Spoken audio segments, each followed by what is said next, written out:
بسم الله الرحمن الرحيم ياسين والقرآن الحكيم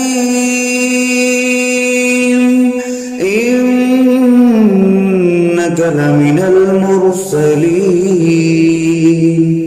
على صراط مستقيم تنزيل العزيز الرحيم لتنذر قوما ما أنذر آباؤهم فهم غافلون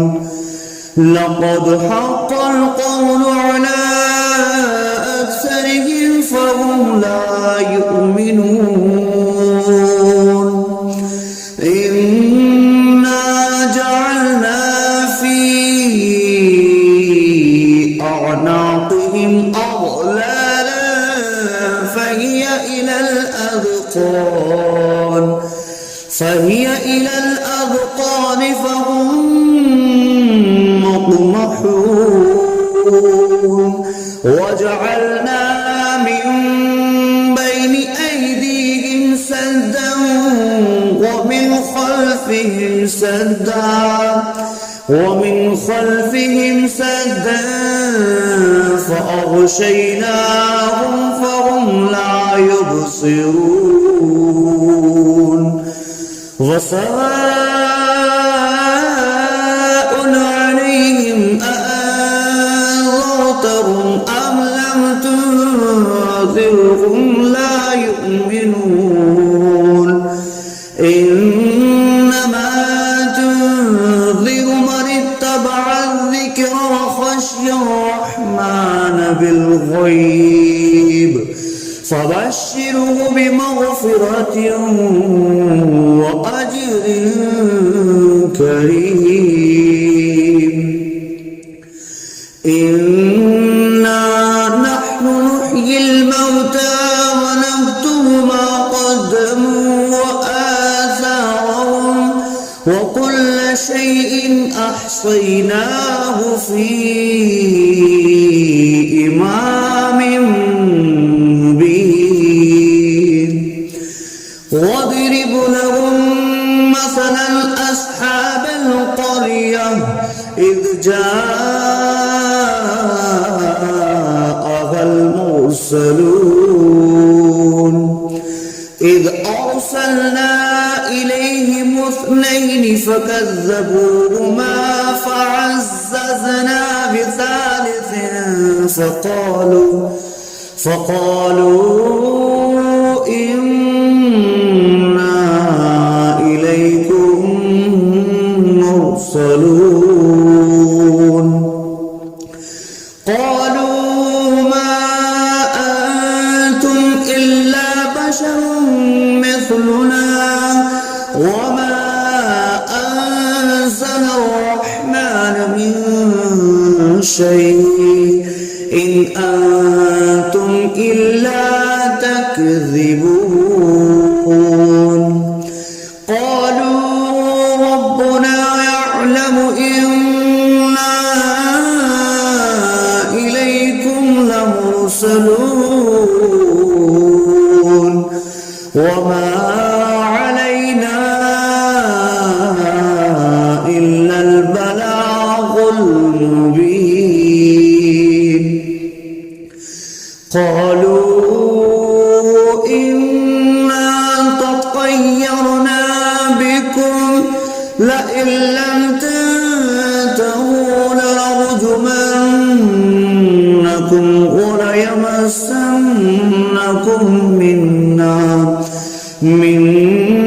عذاب أليم قالوا طائركم معكم أئن ذكرتم بل أنتم قوم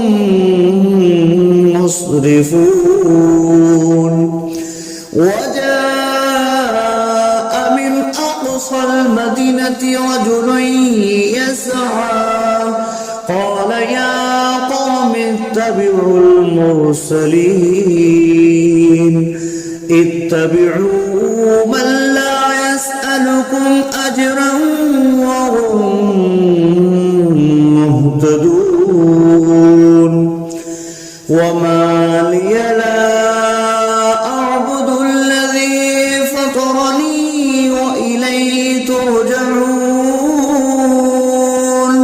أأتخذ من دونه آلهة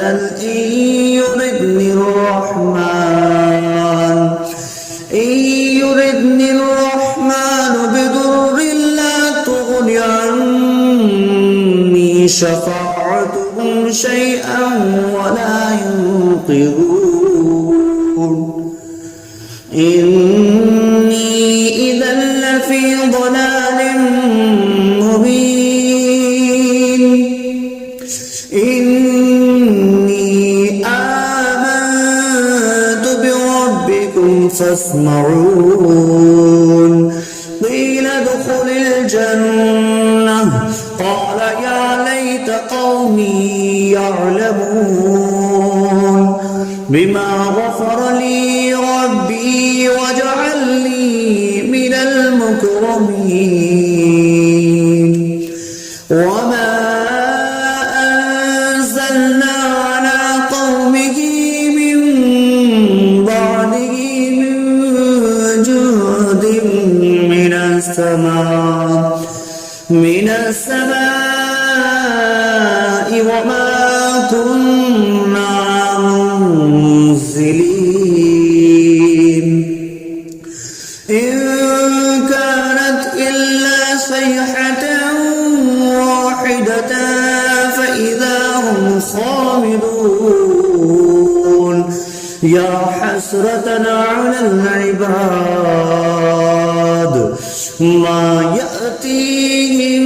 من رسول إلا كانوا به يستهزئون ألم يروا كم أهلكنا قبلهم من القرون أنهم إليهم لا يرجعون وإن كل لما جميع لدينا محضرون وآية لهم الأرض الميتة أحييناها وأخرجنا منها حبا فمنه يأكلون وجعلنا فيها جنات من نخيل وأعناب وفجرنا فيها من العيون ليأكلوا من ثمره وما عملته أيديهم أفلا يشكرون سبحان الذي خلق الأزواج كلها مما تنبت الأرض ومن أنفسهم ومما لا يعلمون وآية لهم الليل نسلخ منه النهار فإذا هم مظلمون والشمس تجري لمستقر لها ذلك تقدير العزيز العليم والقمر قدرناه منازل حتى عاد كالأرجون القديم لا الشمس ينبغي لها أن تدرك الكمال الليل سابق النهار وكل في فلق يسبحون وآية لهم أنا حملنا ذريتهم في الفلك المشحون وخلقنا لهم من مثله ما يركبون وإن نشأ نغرقهم فلا صريخ لهم ولا هم ينقذون إلا رحمة منا ومتاعا إلى حين وإذا قيل لهم اتقوا ما بين أيديكم وما خلفكم لعلكم ترحمون وما تأتيهم من آية من آيات ربهم إلا كانوا عنها معرضين وإذا قيل لهم أنفقوا مما رزقكم الله قال الذين كفروا للذين آمنوا أنطعم من لو يشاء الله أطعمه إن أنتم إلا في ضلال مبين ويقولون متى هذا البعد إن كنتم صادقين ما ينظرون إلا صيحة واحدة تأخذهم وهم يخصمون فلا يستطيعون توصية ولا إلى أهلهم يرجعون ونفخ في الصور فإذا هم من الأجداث إلى ربهم ينسلون قالوا يا ويلنا من بعثنا من مرقدنا هذا ما وعد الرحمن وصدق المرسلون إن كانت إلا صيحة واحدة فإذا هم جميع لدينا محضرون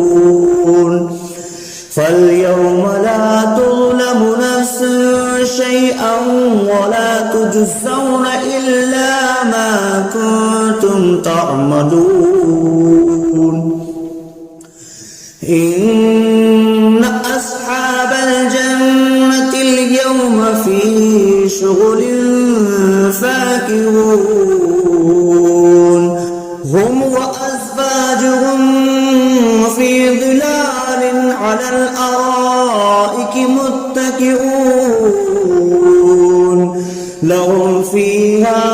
فاكهة ولهم ما يدعون سلام قولا من رب رحيم وانتظروا اليوم أيها المجرمون ألم أعهد إليكم يا بني آدم ألا تعبدوا الشيطان إنه لكم عدو مبين وأن اعبدوني هذا صراط مستقيم ولقد أضل منكم جبلا كثيرا أولم تكونوا تعقلون هذه جهنم التي كنتم اصلوها اليوم بما كنتم تكفرون اليوم نختم على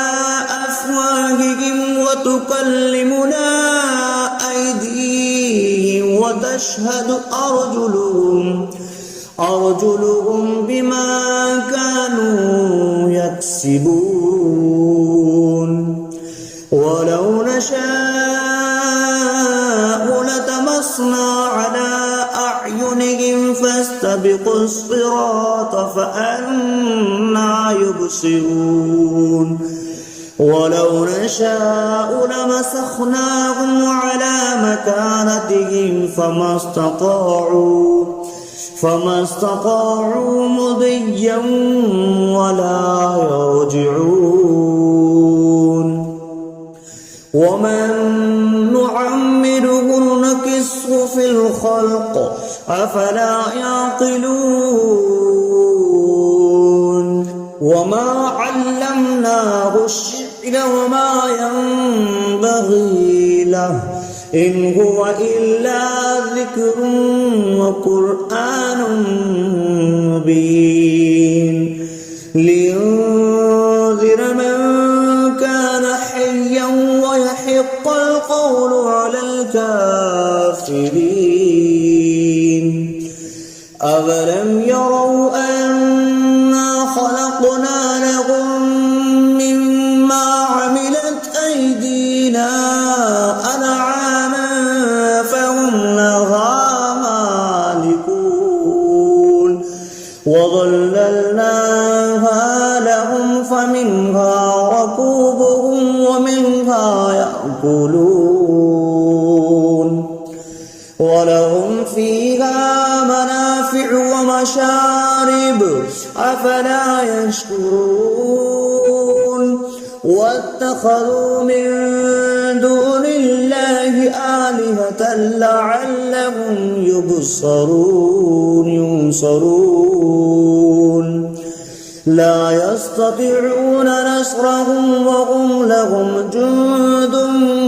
محضرون فلا يحزنك قولهم إنا نعلم ما يسرون وما يعلنون أولم ير الإنسان أنا خلقناه من نطفة فإذا هو خصيم مبين وضرب لنا مثلا ونسي خلقه قال من يحيي العظام وهي رميم قل يحييها الذي أنشأها أول مرة وهو بكل خلق عليم الذي جعل لكم من الشجر الأخضر نارا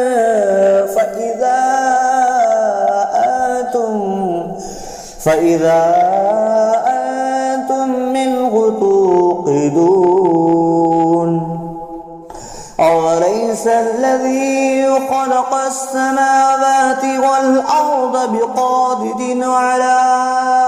أن يخلق مثلهم بلى وهو الخلاق العليم إنما أمره إذا أراد شيئا أن يقول له كن فيكون فسبحان الذي بيده ملكوت كل شيء وإليه ترجعون بسم الله الرحمن الرحيم الرحمن علم القرآن خلق الإنسان علمه البيان الشمس والقمر بحسبان والنجم والشجر يسجدان والسماء رفعها فوضع الميزان ألا تطغوا في الميزان وأقيموا الوزن بالقسط ولا تخسروا الميزان والأرض وضعها للأنام فيها فاكهة والنخل ذات الأكمام والحب ذو العصف والريحان فبأي آلاء ربكما تكذبان خلق الإنسان من صلصال كالفخار وخلق الجان من مارج من نار فبأي آلاء ربكما تكذبان رب المشرقين ورب المغربين فبأي آلاء ربكما تكذبان مرج البحرين يلتقيان بينهما برزخ لا يبغيان فبأي آلاء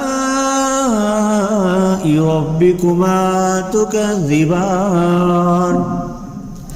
يخرج منهما اللؤلؤ والمرجان فبأي آلاء ربكما تكذبان وله الجوار المنشآت في البحر كالأعلام فبأي آلاء ربكما تكذبان كل من عليها فان ويبقى وجه ربك ذو الجلال والإكرام فبأي آلاء ربكما تكذبان يسأله ما في السماوات والأرض كل يوم هو في شأن فبأي آلاء ربكما تكذبان سنفرغ لكم أيها الثقلان فبأي آلاء ربكما تكذبان يا معشر الجن والإنس إن استطعتم أن تنفذوا من أقطار السماوات والأرض فانفذوا لا تنفذون إلا بسلطان فبأي آلاء ربكما تكذبان يرسل عليكما شواظ من نار ونحاس فلا تنتصران فبأي آلاء ربكما تكذبان فإذا انشقت السماء فكانت وردة كالدهان فبأي آلاء ربكما تكذبان فيومئذ لا يسأل عن ذنبه إنس ولا جان فبأي آلاء ربكما تكذبان يعرف المجرمون بسيماهم فيؤخذ بالنواسي والأقدام فبأي آلاء ربكما تكذبان هذه جهنم التي يكذب بها المجرمون يطوفون بينها وبين حميم آن فبأي آلاء ربكما تكذبان ولمن خاف مقام ربه جنتان فبأي آلاء ربكما تكذبان ذواتا أفنان فبأي آلاء ربكما تكذبان فيهما عينان تجريان فبأي آلاء ربكما تكذبان فيهما من كل فاكهة زوجان فبأي آلاء ربكما تكذبان متكئين على فرش بطائنها من استبرق وجنى الجنتين دان فبأي آلاء ربكما تكذبان فيهن قاصرات الطرف لم يطمثهن إنس قبلهم ولا جان فبأي آلاء ربكما تكذبان كأنهن الياقوت والمرجان فبأي آلاء ربكما تكذبان هل جزاء الإحسان إلا الإحسان فبأي آلاء ربكما تكذبان ومن دونهما جنتان فبأي آلاء ربكما تكذبان مدهامتان فبأي آلاء ربكما تكذبان فيهما عينان نضختان فبأي آلاء ربكما تكذبان فيهما فاكهة ونخل والرمان فبأي آلاء ربكما تكذبان فيهن خيرات حسان فبأي آلاء ربكما تكذبان حور مقصورات في الخيام فبأي آلاء ربكما تكذبان لم يطمثهن إنس قبلهم ولا جان فبأي آلاء ربكما تكذبان متكئين على رفرف خضر وعبقري حسان فبأي آلاء ربكما تكذبان تبارك اسم ربك ذي الجلال والإكرام.